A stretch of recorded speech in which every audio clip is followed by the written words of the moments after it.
अस्सलाम वालेकुम नाज़रीन कराम, डॉक्टर अमजद चीमा आपकी खिदमत में हाजिर है अपने यूट्यूब चैनल के साथ और एक नई वीडियो के साथ। आपसे गुजारिश है कि मेरे चैनल को सब्सक्राइब कर लें और फेसबुक को लाइक करें और फॉलो करें, और इस चैनल को आप लाइक भी करें, शेयर भी करें और इस पर कमेंट्स भी करें। नाज़रीन कराम, आज बहुत ज़बरदस्त मौजू है। मुझे उम्मीद है कि आप इस वीडियो को देखेंगे और देख के आप कमेंट्स करेंगे और उसको लाइक भी करेंगे, मेरी हौसला अफजाई भी करेंगे। बहुत ज़बरदस्त मौजू है आज। नाज़रीन, आपने थूक चाट का एक मकूला जो बहुत पहले, शायद बहुत सदियों पहले बना था, थूक चाट का मकूला, जब से उर्दू मार्ज़ वजूद में आई है, थूक चाट का मकूला जो है आपने सुना होगा। तो ये आजकल इसका बहुत चर्चा है। ये आपको बताऊंगा कि थूक चाट कौन है, किसने पहले बोला था और अब खुद ये थूक चाटा है, बल्कि इससे भी आगे की बात है, थूक चाटने से भी आगे बात की है उसने। कौमी लीडर है, कौमी चोर भी हैं, जो पहले रिकमेंडेड चोर थे अब वो बरी होते जा रहे हैं केसों से, उनकी बात बताऊंगा। इसके बाद इलेक्शन कमीशन से क्या डिमांड की है, इसकी बात भी आपको बताऊंगा। और एक नया केस खुला जा रहा है आजकल, जो बहुत पुराना केस है, पाकिस्तान की तारीख का एक सुनहरी बाब तो मैं नहीं कहूँगा इसको, क्योंकि उस वक़्त के लीडर को सज़ाए मौत दी गई थी।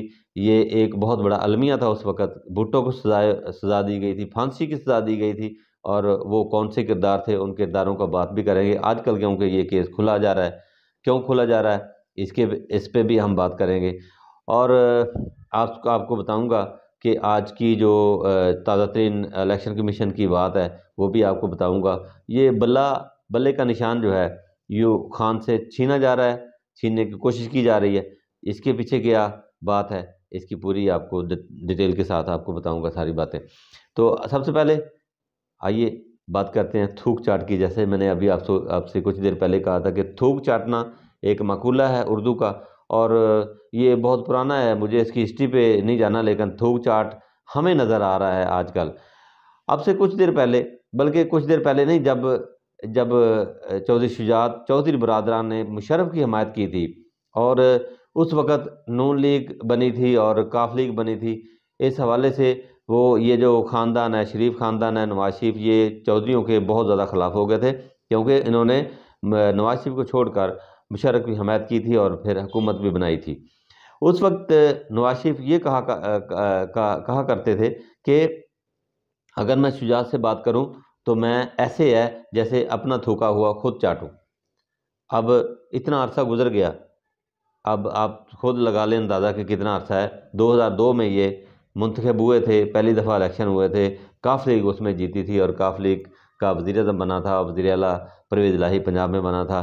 तो कितना अरसा हो गया है। इतने अरसे के बाद शायद मेरा ख्याल है कि नवाज शरीफ को ये बात भूल गई होगी, मेरा ख्याल है थूक चाटना। अगर भूला ना होता तो ये कभी ये लफ्ज़ ना बोलता, ये काम ना करता, क्योंकि थूक की चाटना बहुत बड़ी एक ऐब है, और अगर बंदा कह दे तो फिर तो और भी बहुत बड़ा ऐब हो जाता है। मेरे ख्याल नवाज शरीफ को भूल गया होगा कि आपने ये जुमला कहा था, लिहाजा चौधरी शुजात से मुलाकात का जो है वो जो तरीका है या मुलाकात का ये वक्त है, ये सही नहीं है। आपके जुमले जो है ना वो आपके लिए बहुत ज़्यादा अजियत का बायस बनेंगे। सोशल मीडिया पे ये बात बहुत गर्दिश कर रही है आम।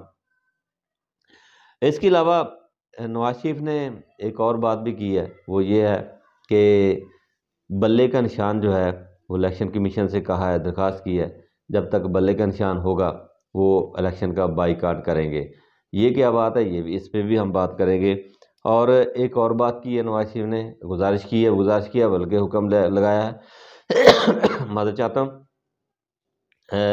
हुक्म लगाया कि जनाब जब तक बल्ले का निशान है उस वक़्त तक मैं इलेक्शन नहीं लड़ूंगा, बाईकाट करूंगा।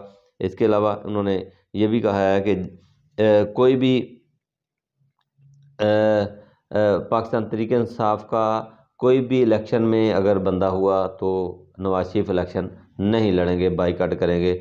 और इसके साथ ही इस बात को अमली जामा पहनाने के लिए इलेक्शन कमीशन ने अपने भरपूर तावन का यकीन भी दिलवाया है, और अकबर एस बाबर की दरख्वास्त को मंजूर भी कर लिया है।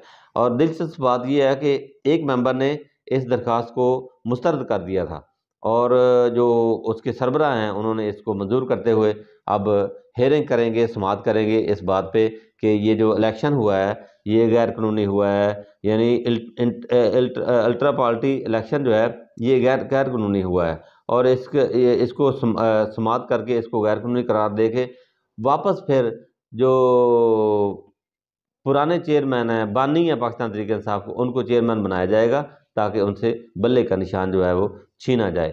یہ اس کو ساری اسکیم کہہ لیں یا اس کو کوئی سازش کہہ لیں یا جو بھی اس کو کہنا چاہیں آپ کہہ سکتے ہیں۔ آئیے اب بات کرتے ہیں تھوڑی سی نواز شریف نے اپنے آپ کو بری کرنے کے لیے ایک طریقہ ڈھونڈ لیا ہے۔ وہ طریقہ کیا ہے کہ اب نئے سرے سے بھٹو کیس کو کھولا جا رہا ہے۔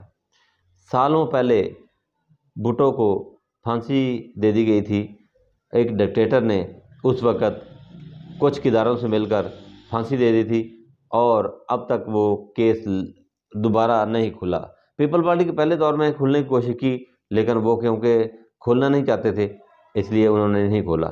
اب اس کا چرچا پھر سے ہو رہا ہے۔ قاضی چیف جسٹس آف پاکستان فائز عیسیٰ صاحب اس کیس کو کھولنے چاہ رہے ہیں، دوبارہ سماعت کے لیے دن مقرر کر دیا گیا ہے۔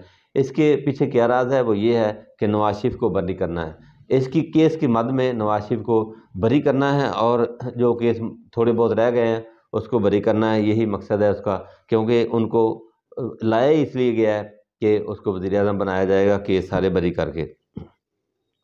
ناظرین، جب بھی ملک کے اندر کوئی غیر قانونی اقتدام ہوا ہے یعنی مارشل لا لگا ہے، تو کچھ اداروں کے کرداروں نے اس سسٹم کو سپورٹ کیا ہے، تب یہ سسٹم چلا ہے، ورنہ اگر یہ لوگ سپورٹ نہ کرتے تو یہ سسٹم نہ چل سکتا، مارشل لا لگانے کی کسی کو جرت نہ ہوتی۔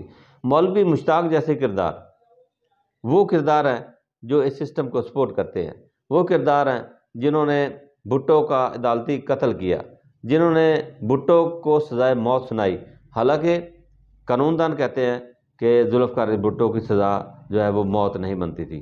انہوں نے سزا بھی دی، اور سزا بھی اس طرح دی کہ دوبارہ اس کی کوئی ان کے ہاتھ باندھ کر سزا دی، اس کی دوبارہ ہیئرنگ بھی نہیں ہوئی، اس کو سنا نہیں گیا، قانونی تقاضے پورے نہیں کیے گئے، بھٹو کی سزا موت دے دی گئی۔